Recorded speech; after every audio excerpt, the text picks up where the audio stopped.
Our next broadcast premiered in 1935. The program struggled in the ratings until 1940 when it became a national sensation. Within 3 years, it was the top-rated program in America. Few radio shows were more beloved, and few play as well half a century later.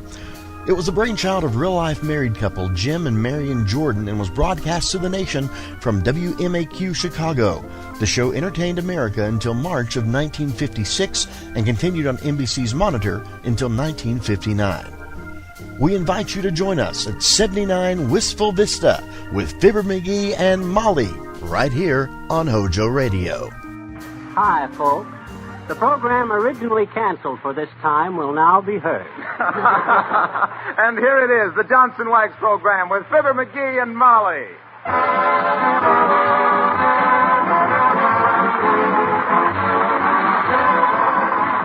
The makers of Johnson's Wax and Johnson's Self-Polishing Glow Coat present Marion and Jim Jordan as Fibber McGee and Molly with Jimmy Shields and Billy Mills Orchestra. The show opens with Love is Sweeping the Country.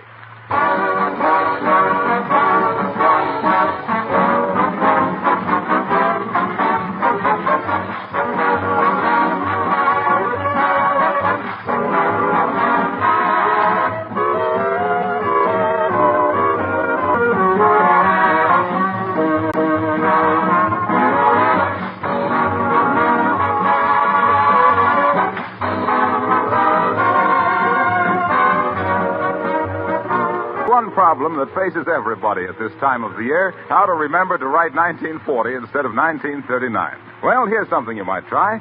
Get a pencil and paper and write this sentence 20 times. During 1940, I will not scrub my linoleum. When you've finished with that one, write this sentence just once. During 1940, I will keep my linoleum bright and spotless with Johnson's Self-Polishing Glow Coat. Then, if you haven't any Glow Coat in your house, order some from your dealer right away. And start the year with a cheerful, colorful kitchen floor. Glow Coat will save you many hours of work during 1940. It does away with tiresome floor scrubbing, and it's so easy to use. There's no rubbing or buffing with Glow Coat. You simply apply it to your clean floor, and in 20 minutes it dries all by itself, leaving a beautiful, gleaming surface. A glow-coated floor is easy to keep clean, too, because spots and stains quickly wipe up with a damp cloth. What's more, Glow Coat will make your linoleum last longer and will keep your kitchen a pleasanter place to work in. All these benefits are yours when you use Johnson's Self-Polishing Glow Coat.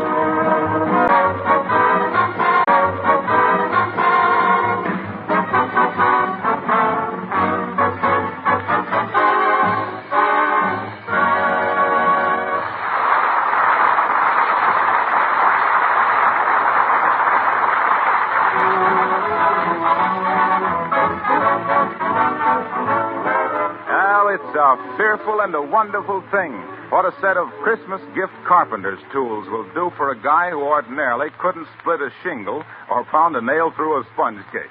For instance, here at 79 Wistful Vista, one with a saw in his hand and the other with apprehension in her eye, we find Fibber McGee and Molly.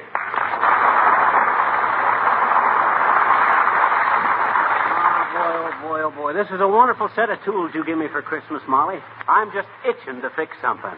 Well, just scratch yourself and put that saw away. Hey, Molly, ain't that dining room table a little wobbly? Ain't one leg shorter than the other? No, dearie, no. It's all right. It looks to me like... It's wonderful. Perfectly solid. But that leg... I never saw a table as substantial. Yeah, but look... Just forget it, dearie. Shucks. I'll bet if I sawed the three other legs off even, it'd take the wobble out of it. Now, please, McGee. You tried that once with the coffee table, remember? I did? Yes, and the legs got shorter and shorter till we had to use it for a serving tray. Shucks, what'd you give me the tools for if you don't want me to use them? Like giving a kid a new drum and then telling him to be quiet because Papa's got a headache. Yeah. Well, for heaven's sakes, you don't have to fix things, do you? Why don't you make something? Oh, what'll I make? Make a bookcase. Make anything. Build a doghouse. Oh, doghouses. That's kid stuff. I should waste those wonderful tools on a mutt mansion. McGee, stop that. Huh? You're making big dents in that chair. Oh, this arm is loose. I was just hammering it tight. You see how it is now? You couldn't pull it loose with a pin. Now you see what you did? Good. Now I can take that chair down in the basement and really go to work on it. McGee, I won't let you do it. That dreaded Molly, there you go again. Always holding me down. Where would Rembrandt have been if his wife had complained about his paints always smelling up the house? Well, nevertheless, you'll have to use your constructive genius on something besides my furniture. Okay. I'll build a doghouse. What kind of dogs you like? Well, I think Pomeranians are cute. Or Pekinese. You call them things dogs? Why, they're so small a mama flea won't let the baby fleas go out and play because they might get Pomeranians on them.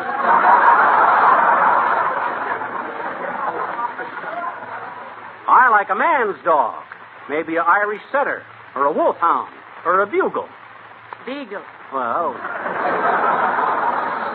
McGee, I don't care if you get a Saint roll out the barrel Bernard. It's your doghouse and your dog. Okay, Mrs. McGee. I'll start right away on the project. Now, let's see. First, I got to call the lumber company and order some lumber. Hand me the phone. All right. Hello, operator. Give me the Wistful Vista Lumber Oh, is that you, Mert? Serve McGee. How's things, Mert? What'd you do New Year's Eve, Mert? Oh, now, Mert, you didn't really. Heavenly days. Now what? What say, Mert? All drunk, eh? Oh. What? The neighbors called the police. Oh, boy. Disgrace. What do you know about that, Molly? What? They were going to have a party at Mert's house, but they found the root beer was all drunk. Oh. Everything was so quiet, the neighbors got worried and called the police. Oh, hello, lumber company? This is Fibber McGee, 79 Wistful Vista. Say, I'm building a doghouse, and I want you to send me some lumber. Huh? No, a doghouse for a dog.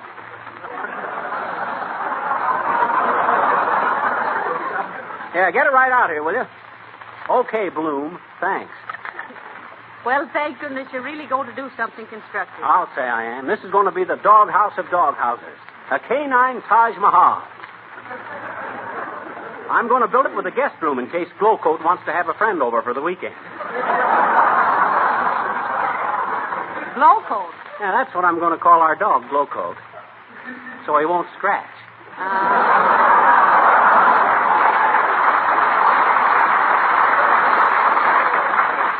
I hate a mutt that has to keep rubbing and buffing himself all the time. Now, let's see. Where'd I put that? Come in. Oh, hello there, little girl. Hi, mister. What you doing? Who, me? Well, who'd you think, Pinocchio? Don't be so impertinent. Well, gee, I says, don't be so fresh. You said impertinent first. Well, so what? What's the difference? Well, you'd sound awful silly, I bet you, if you asked the grocery man for a dozen impertinent eggs. Dear. That's kind of far-fetched, sis. Not from our grocery. It's right around the corner. Hey, where'd you get the tools, mister? Where'd you get them, Santa Claus brung them. Oh, yeah?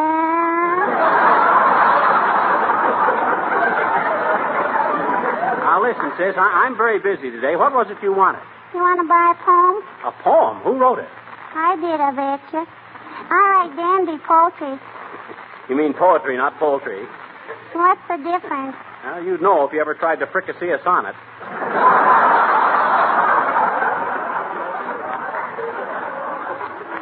Well, okay, sis, let's hear the poem. Okay, mister. Can I have some music with it? No, read it raw. All righty. Title. Mm-hmm. My New Year resolution. Oh, yeah.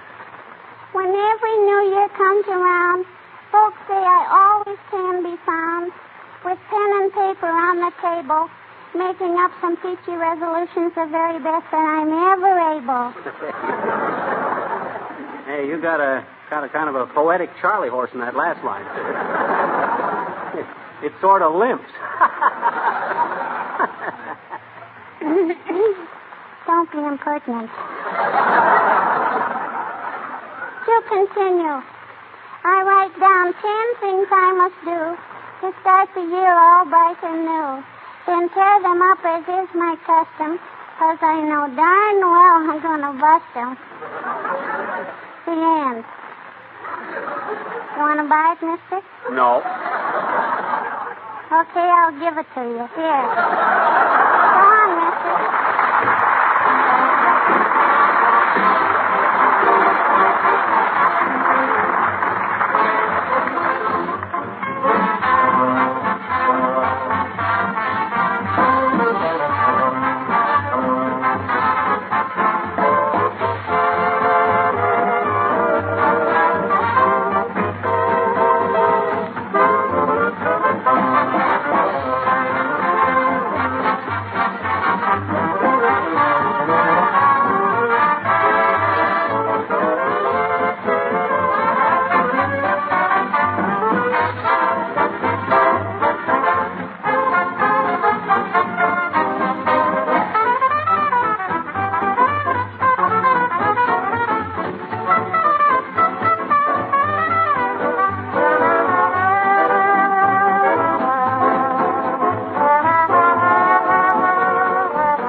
I'm going to build a doghouse right here at the corner of the garage. Oh, see? yeah. I'm going to build it with a big living room, a sleeping room, a dining room. A dining room for a dog? Certainly, and he's going to get plenty to eat, too. You know the old saying, it takes a heap of liver to make a dog a home. Don't you get it, Molly? It takes a heap of liver Ain't to... funny, McGee. Oh, well. Dumb animals, dumb jokes. Let's see. Here, take one end of this tape, Molly, and I'll twist it up. Whoopee! Happy New Year, everybody! Yippee! Same to you, Grandma, but ain't you a little late? This is the 2nd of January. So what, Sonny? Better late than sober is what I always say. Whoopee! What do you always say? I always say age before beauty, but you're the first one I ever seen that got it that way. That was a snappy one, Skippy. Yeah, I'm thumping them in there tonight. Oh, boy. Here's a toast to New Year. Friends, may all... Hey, look out, Grandma. Look, your cigarette. It's burning. What's that? Oh, ouch. Doggone it, I burnt the toast. Oh, well. Happy New Year, everybody. Woo-hoo!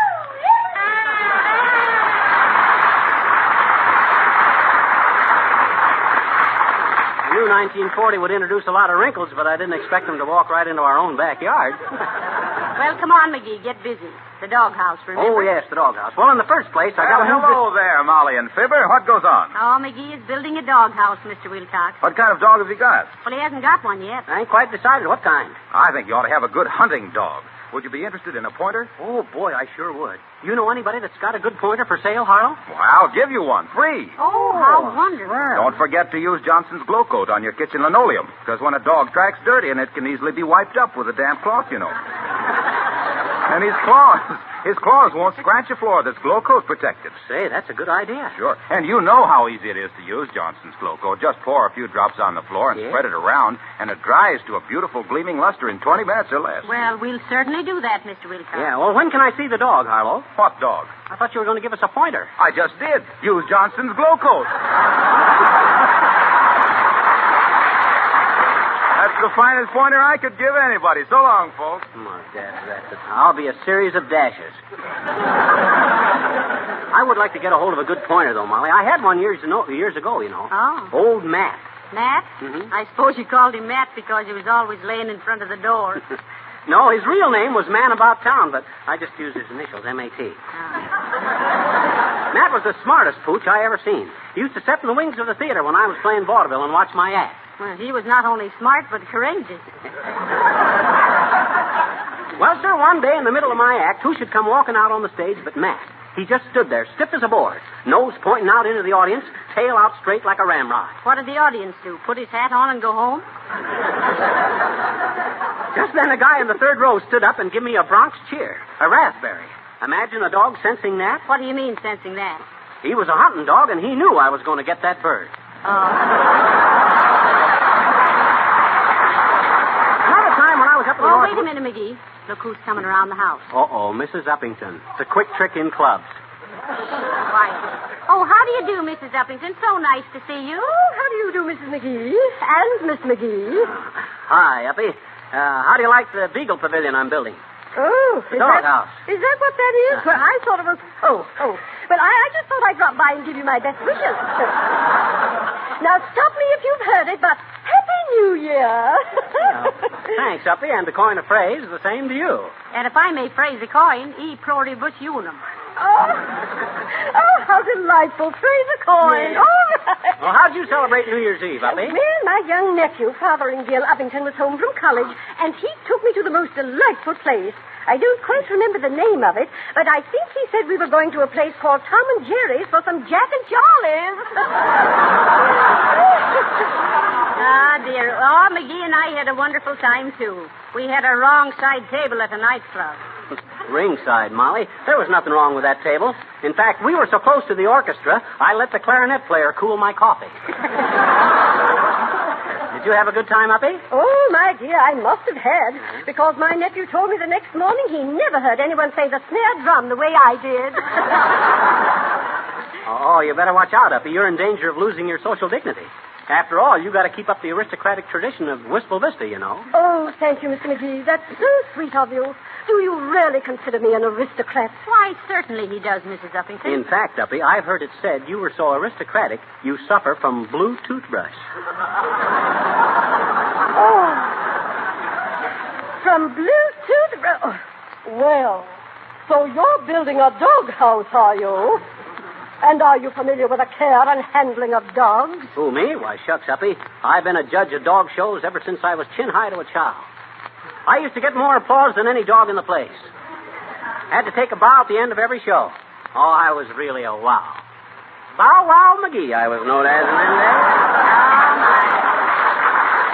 Bow Wow McGee, the biggest breeder of barking brutes that ever busted a biscuit for a Boston bull, badly bitten by big bunches of bad bloodhounds, but bravely breaking them to beg for bones and be benevolent bodyguards to bouncing babies, bandying bird dogs, boarhounds, and beagles with bits of beefsteak and brilliant brain work, and bagging the build up as the brightest boy of the beast bossers from the bounding billows of Bimini Bay to the Let's Have a Song, folks. What do you say?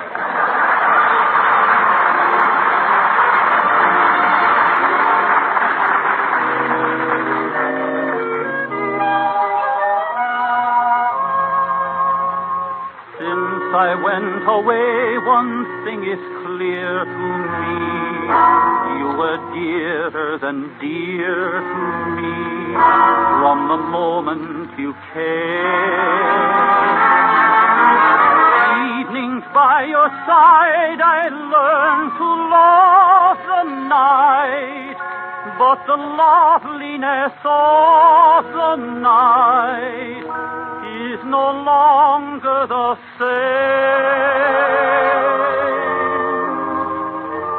When day is done and shadows fall, I dream of you. When day is done, I think of all the joys we knew, that yearning, returning to hold you in my arms. Won't go, love, I know, love, without you night has lost its charm. When day is done and grass is wet with twilight dew, my lonely heart is sinking with a sigh.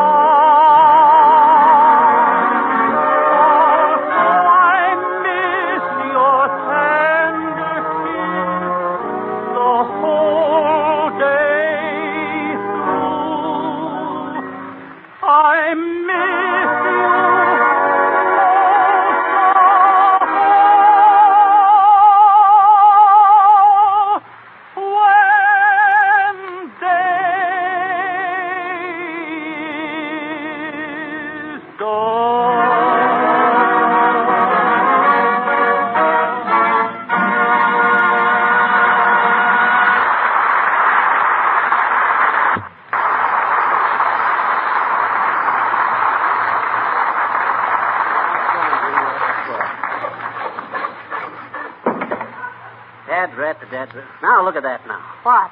I've sawed this 2x4 off 3 times, and it's still too short. Well, keep trying, dearie. What's all this metal grill work for? Oh, that, huh? I'm going to build a fire escape on one side of the doghouse. A fire escape? Yeah. What do you expect your Airedale to do, smoke in bed? No, but you can't... Hello there, friends. Happy New Year to you. Oh, thank you, Mr. Gildersleeve, and the same to you. And many of them, Gildy, old pal, old pal. Well, thank you, McGee. I'm glad to see the new year start so auspiciously. What you mean? What's so suspicious about building a doghouse? I didn't say suspicious, I said auspicious. That means under good omen. Oh, yes. Oh, good old... Oh, sure. I catch on to it. Ah, my. It's nice to start into 1940 with you two boys friends again. It certainly is, Mrs. McGee, definitely. I guess McGee and I just got off on the wrong foot, didn't we, McGee? Wrong foot is right, Gildersleeve. We was playing double hopscotch on our own bunions. Hand me that hammer, will you, Bud? Aye, certainly, McGee. Here. Thanks. You say you're building a doghouse, McGee? Yes, he is, Mr. Gildersleeve. Well, as I always say, Mrs. McGee... What'd you say, Mr. Gildersleeve? I said it seems to me that the only way... McGee, stop that hammering a minute. Mr. Gildersleeve's trying to talk. What'd you say, Molly? I say stop that hammering. I can't hear what Mr. Gildersleeve is saying. You'll have to talk louder. I can't hear you on account of all that stabbing right and hammering. Well, you're doing the hammering. Huh? Oh, yeah, I guess it was that.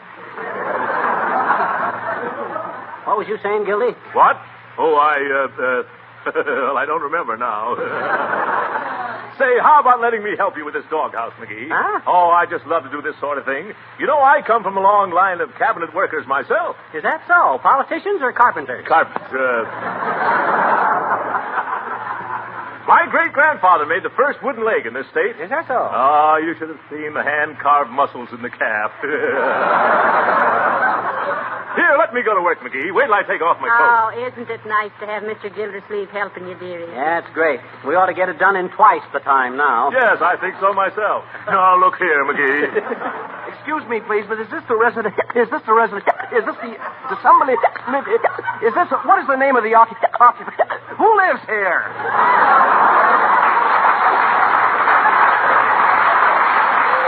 This is the McGee residence, sir. Why? Well, I'm in charge of the I'm employed by the government. I count I'm the census taker. The census taker? Well, you're starting a little early this year, aren't you, my boy? Yeah. Besides that, he's got water in his gas. Well, you'll have to come back later, Bud. I'm busy. Anyway, why start here, Mr. Census Taker? Well, maybe I'd better elucidate. Let me explain. I have to get a head start on the other the other census takers, because we're counting the noses. And the house down the street is a resident. Well, Jimmy Durante lives there. Good day.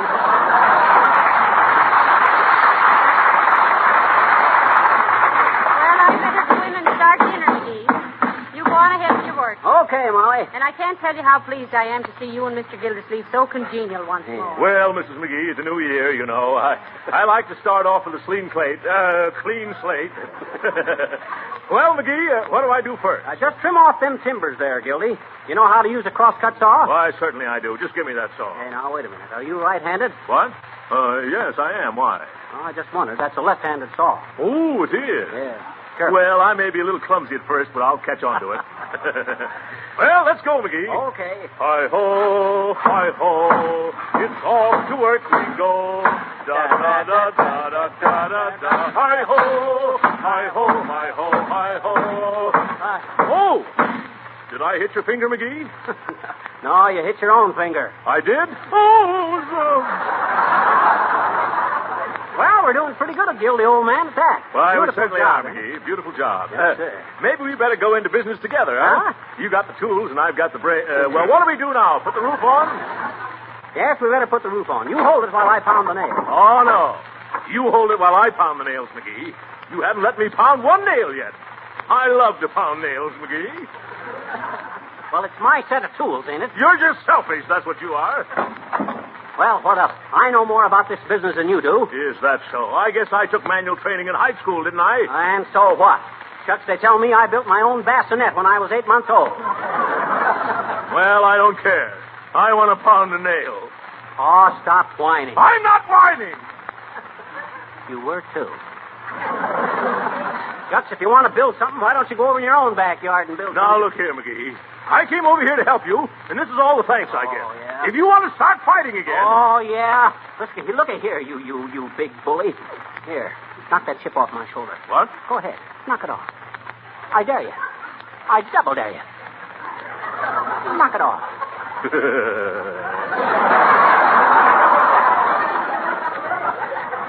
Okay, McGee, I guess I kind of just flew off the handle. You fly off the handle so much, Gildersleeve, you ought to have a pilot's license. Yeah, pilot's license. That's very good. Or is it? All right, you pound the nails, McGee. Okay, let's get... Say, wait a minute, McGee. You forgot something. What you mean? The door. Where's the door? Huh? The door. How is your dog going to get in and out? Oh, my gosh, I forgot to saw a door. Now we got to take the dad-ratted whole thing all down apart. No, we haven't. I'll get inside and saw a hole in the front. Oh, no, you don't, Gildersleeve. Lift the roof off. You want to have all the fun, eh? I'll get inside and saw the door. Oh, gee whiz, McGee, I want to do... Cut it out, Gildersleeve. I guess I got a right to get into my own doghouse, ain't I? Here, help me lift this roof up. Oh, shucks. Okay.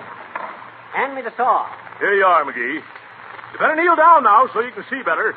Okay, it's not a bad idea. You let me know if I'm getting it even. Don't worry, McGee. I'll see that everything gets even. Hey, what are you doing? Take that roof off of there. Hey, Gildersleeve.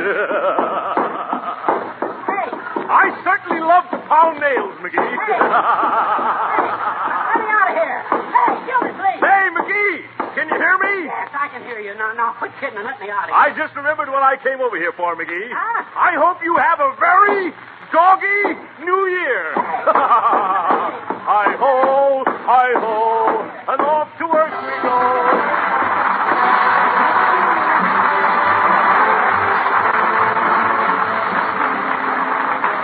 Fibber and Molly will be back in just a moment, but now, answer this. Which wears longer, wood or stone? Most people would say stone without much hesitation.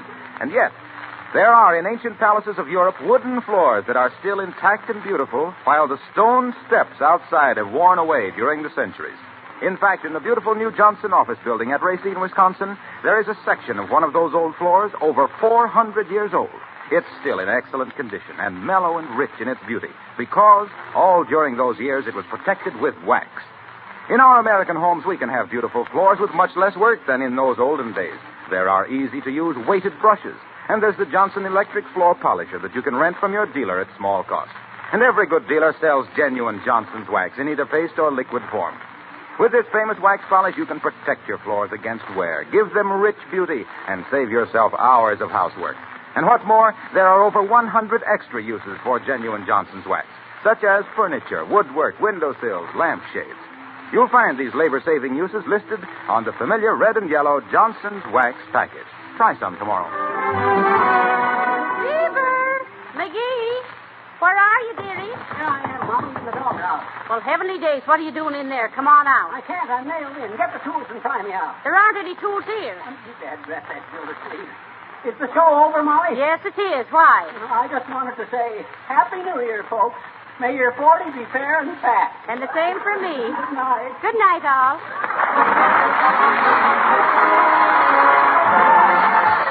Arlo Wilcox, inviting you all to join us next Tuesday night at the same time. Good night. This is the National Broadcasting Company. You're listening to Hojo Radio. More classic old-time radio coming your way next. The Johnson Wax Program.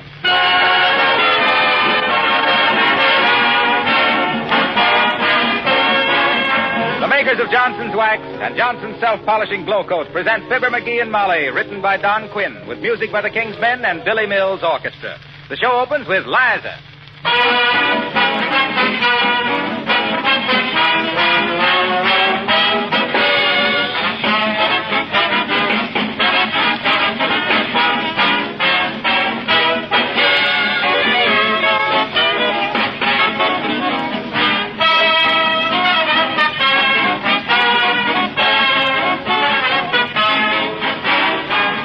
Haven't you often noticed how important floors are in the appearance of a home? It is a fact that mellow, gleaming waxed floors bring out the beauty of everything in the room, adding a rich charm that you can acquire in no other way. Throughout America, there are countless floors that have been made more beautiful every year with genuine Johnson's Wax. Every application of this famous floor wax gives increased protection and beauty. Johnson's Wax gets down into the pores of the wood, seals out dirt, protects the finish against scuffing feet and sharp heels, and does away forever with tiresome floor scrubbing. There are more than 100 labor-saving uses for Johnson's Wax in your home. It protects and beautifies furniture and woodwork, windowsills, parchment lampshades, and leather goods. You'll find these extra uses listed on the familiar red and yellow package of genuine Johnson's Wax. You can buy this wax in either the paste or liquid form, or in the cream wax, specially formulated for furniture and woodwork. Try some tomorrow.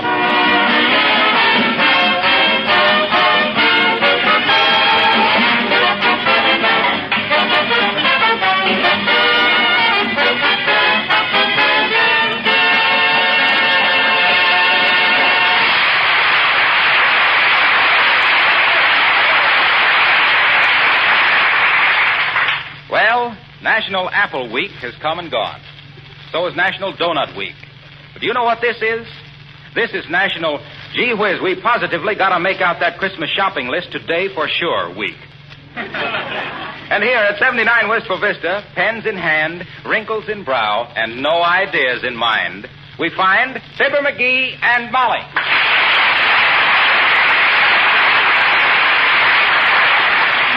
Oh, for goodness sakes, McGee, think.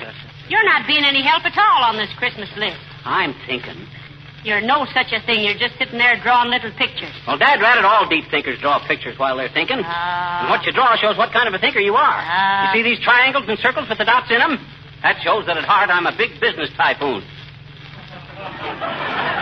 You mean tycoon? Tycoon was a ball player with Detroit. That was Ty Cobb, dearie. Well, then what's a typhoon? It's a disease. My sister had typhoon and all her hair came out. That's typhoid. Come to think of it, a typhoon is a big wind. Something like a Toronto. Oh, so that scribbling of yours proves you're just a big wind, huh? Oh, there's Mrs. Uppington. The slice of lemon in the social finger bowl. To see her standing there with her head so high, you'd think she only had one chin. Come in. Don't think she won't. How do you do, Mrs. McGee? And Mr. McGee? I'm so glad you're at home. Would you care to take a few tickets on our Club Woman's raffle? Oh, you're raffling off a club woman? No, thanks, Uppy. I wouldn't know what to do with her if I won. Now, please, Mr. McGee. Stop it, you big T. Oh, well, shucks. What's the raffle for, Mrs. Uppington? Oh, for a very worthy cause, my dear. Oh. We're going to present the city with a new statue. Oh, a statue of who? We'll think of somebody. And now, how many chances will you take? Well, how much are the tickets, Abigail? 15 cents. And the first prize is a large sum in cash. Okay, I'll take one. Oh, so will I. Here's a quarter, Mrs. Uppington. Here's a half a buck. You got change, Uppy? Well, no, I haven't, Miss McGee. Now, let me see. I owe Mrs. McGee 10 cents and you 35 cents. Yeah. That's 45 cents that I owe you both. Oh, here, I have a dollar bill. Have you got 55 cents more in change? Nope. Me either. But I got another $50. Oh, well, you let me take that. Then I think I can work it out. Now, let me see. I owe you 55 cents. $1.05 with that other half I gave you. Oh, Well, why don't you deduct the tickets, which is 30 cents from the half a buck I gave you, and... Oh, no, you can't do that. Well, why don't you take the quarter and... Oh, that won't do. I tell you, how about... No. Oh, I know. Now, here, you take this $50, and I... Oh, no, that's wrong, isn't it? Now, let me see. How much have I here? $1.25, and we owe you 30 cents. Yes, exactly. 30 cents from $1.25 is 95 cents. Now, has anyone a nickel? Here's a nickel. Oh, splendid. And here's $1. Huh? And here are your 2 tickets. Oh, and thanks. thank you so much. Goodbye.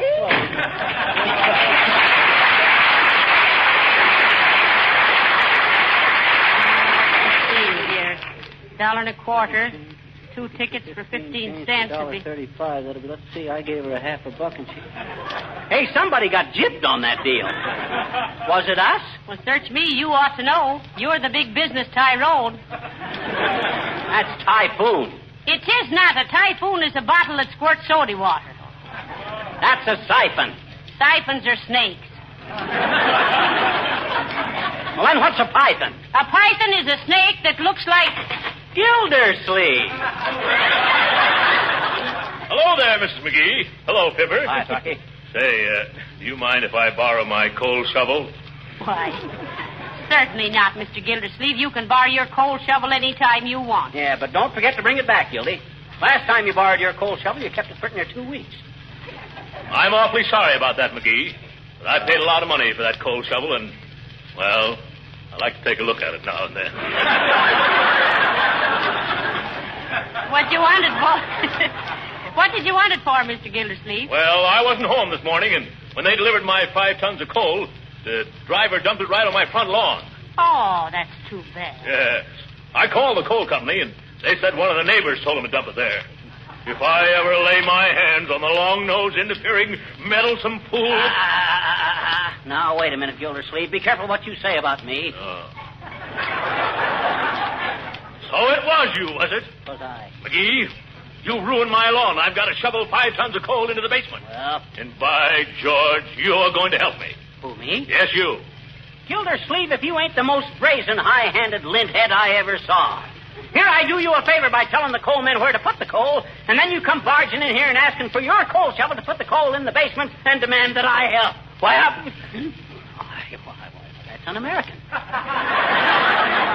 I'd refuse to do it, dearie. He can't force you. No. Oh, I can't, eh? No. I'll drag him out there by the scruff of the neck.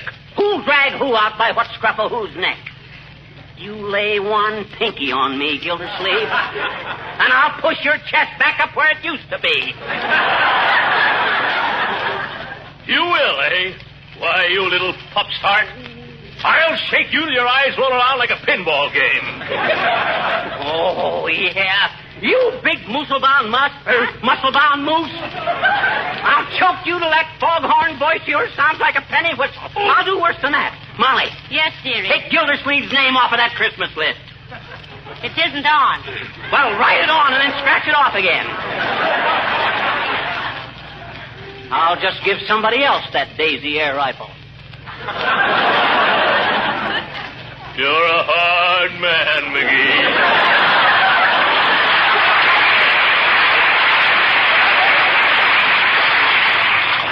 Gee whiz, I've always wanted a Daisy air rifle. I'll bet you don't know what I was going to give you. What? I won't tell. Oh, come on, I told you. Well, but you're not going to do it. You're mad at me. I ain't mad at you, Gil. Honest. What you going to give me? Well...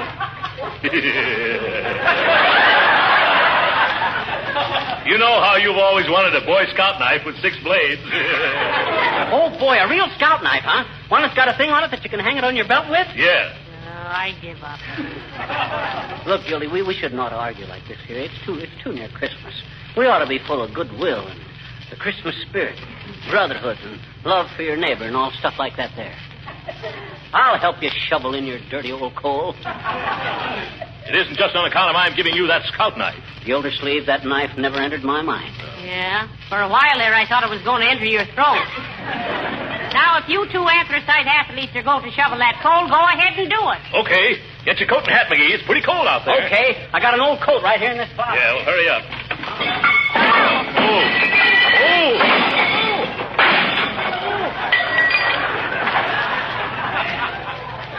Gotta straighten up that closet one of these days. Come on, Gilda.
This is a nice front yard Gildersleeve's got here, ain't it, Molly? Oh, it's just beautiful. Oh, it certainly is. Even that big pile of coal is very effective. Contrasted with the white snow and all. Hey, what are you two talking about? You've seen my front yard 1,000 times. Pipe down, Gildersleeve. We're planting the scene. Oh. Excuse me. Well, get to work, boys. I can hardly wait to see McGee swing that shovel. Don't worry about me. I ain't so bad. Well, hello there, kid. Oh, hi, old timer. Hello there, old buy some timer. plum pudding for the holidays? Best you ever had. Make it myself. Will it keep? Indefinitely, daughter. Fine. Ask us again next year. That's pretty good, Johnny. But that ain't the way I heard it. Did you hear it? The way I heard it. Wait a minute. How about you, Throckmorton? Want to order plum pudding? No, I don't. Good, not. The way I heard it, one feller says to t'other feller, say, says, Hey, wait a minute. Either of you folks want to order any mincemeat? Not me. I don't believe so. Okay. One feller says to t'other feller, say, says, I see you're listening to Fibber McGee and Molly. Gonna hear 'em again next week at this time? No, says t'other feller. Not if they're this week next time.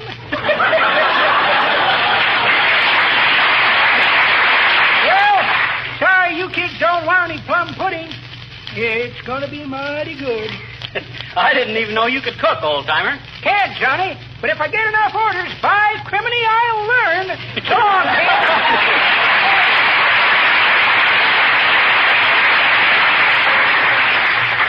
All right, McGee, get busy. You better start it off, Gildy. It's your shovel. Well, we can't rush into this now. Well, now, listen. One of you better start, or I'll go back to the house and bring Uncle Dennis over. He'll do it. Oh, no. Get busy, Gildersleeve. Come on, snap in there. All right. That's it.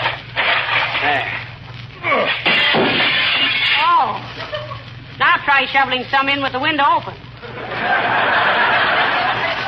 I thought I told you to go down there and open that basement window, McGee. I did open the basement window. You threw that in the living room. Here, let me take that shovel. I'll show you how it ought to be done. With rhythm. What do you mean, rhythm? He means you've really got to swing that coal, Porter. I didn't like it either. Hello, Mr. Wilcox. Well, hello, folks. Hi, Harlow. What's the matter? What you mean, what's the matter? I mean, the way Gildersleeve's staring at me. What have I done? It's what you're going to do that fascinates me, my boy. What's he going to do, Gildy? You know as well as I do what he's going to do. Huh? He's going to give out with some advertising. Well, so what? I want to see how he gets into it, that's all. Two men standing over a pile of coal with a shovel. Now, how can he get into Johnson's self-polishing glow coat from that situation? Why, it's perfectly simple. What happens when you shovel coal in the snow? You get your feet muddy. You track it into the kitchen. With your wives' care? Certainly not. Their kitchen linoleum is protected with Johnson's self-polishing glow coat, the no-rubbing polish that shines as it dries. All she has to do is wipe up the muddy tracks with a damp cloth. No rubbing, no scrubbing, no mopping. Why, Johnson's glow coat writes its own sales talk in this situation. By George, I guess it does. Didn't even have to give it any thought, did you, Mr. Wilcox? Why, of course not. I just looked down at that pile of coal there in the snow, and there it was, in black and white. Well, I'll see you later, folks.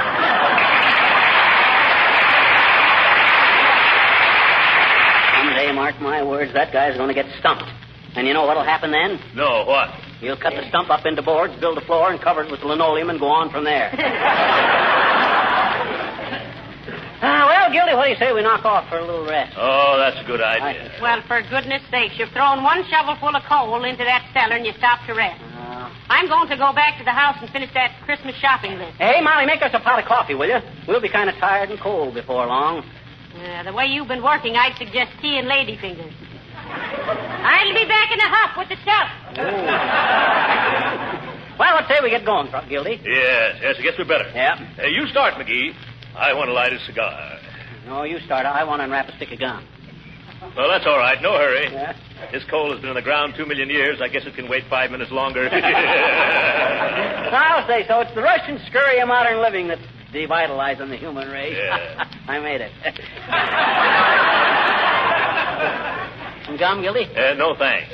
Have a cigar? No, thanks. There's nothing harder in the world than shoveling coal, is there? Hi, mister. Hi, Mr. Gildersleeve. Oh, hello, little girl. Hi, sis. Hi.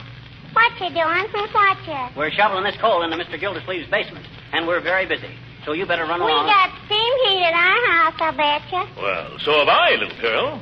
Oh, and what you want the coal for? The coal is what makes the steam, sis.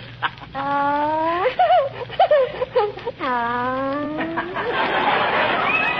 That's right, little girl. How can all that black coal make all that white steam?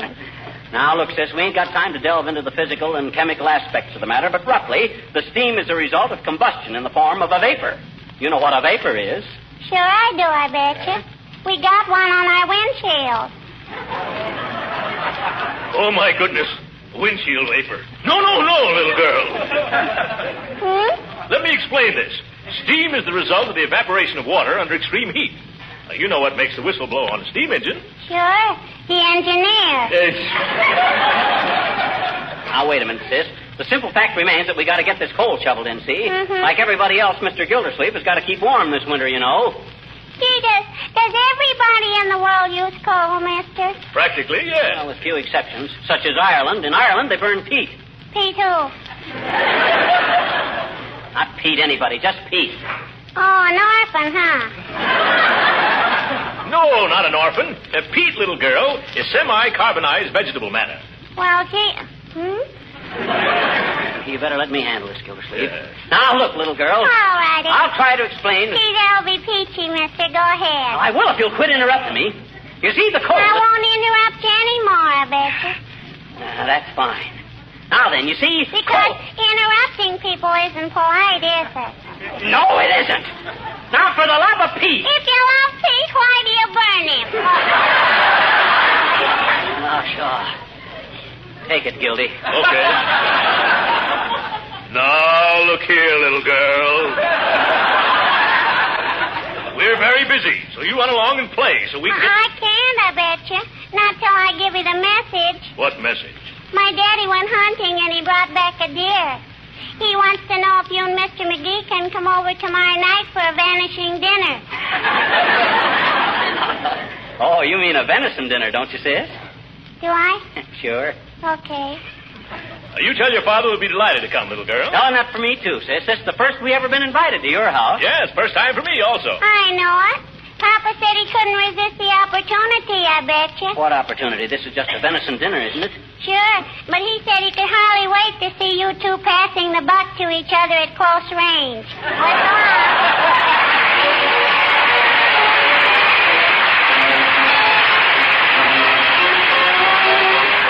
The King's Men sing The Bad Humor Man.